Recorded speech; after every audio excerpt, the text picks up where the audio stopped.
Hi crafters! For today's video ay samahan nyo nga po ako gumawa ng headdress for Nutrition Month. So marami na nga nagre-request nito sa akin bago pa magpasukan. But since noong June 8 lang naman nagpasukan, hindi pa rin talaga tumigil yung mga pa-orders natin for back to school bundle. Pero marami na talaga nagre-request na, Miss Kat, meron ka na bang headdress? Sa inyo po ako mag-a-avail. Kaya naman talaga after ng pasukan ay nag-layout na talaga ako ng headdress for Nutrition Month since marami na nga nag-aabang. So ito ng crafters, nag-test print ako dito ng dalawang layout na galing sa mismong template natin. By the way, yung template pala ng headdress for Nutrition Month 2026 ay available na po for only 50 pesos at meron po itong 55 designs available.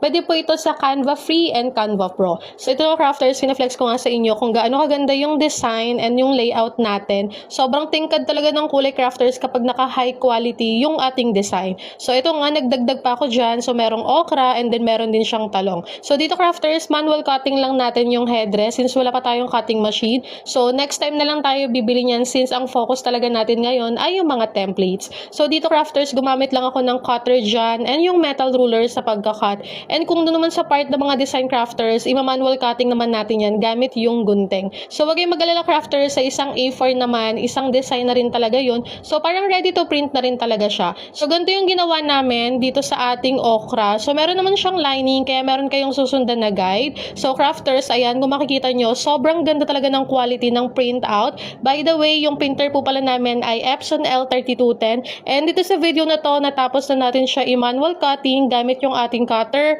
gunting, pati na rin yung metal ruler. So sobrang satisfying talaga yung pagkakakat natin dito kasi sobrang perfect talaga. So crafters, next step naman na gagawin natin ay gagamit tayo dito ng E7000 na glue at saka double-sided tape. So ibig sabihin crafters, dalawa po yung pwede nyong pagpilian. So kung depende na lang sa inyo kung double-sided tape or glue. Pero ito po yung dalawang materials na ginamit ko. So pinagdikit ko lang yung dalawang dulo and meron namang guide doon kung saan nyo siya ididikit. At ganito po yung naging actual niya. O diba, napakaganda ng ating headdress for Nutrition Month. Manual cutting lang yan crafters, talaga namang gunting at kamay lang ang ginamit dyan. So tapos na tayo for double-sided tape. So next naman is itong E7000 na glue. Make sure lang din talaga crafters na patuyo natin siya ng maayos. So again, merong pattern dyan kung saan nyo lalagyan ng glue katulad ditong nasa video and then pagdidikitin nyo lang po yung dalawang dulo. So crafters, ayan, nalagyan na natin ng glue yung pangalawa and this is the final outcome. O diba, talaga namang natapos na natin yung headdress for Nutrition Month and tatlong materials lang yung ginamit natin dyan. First, photo paper,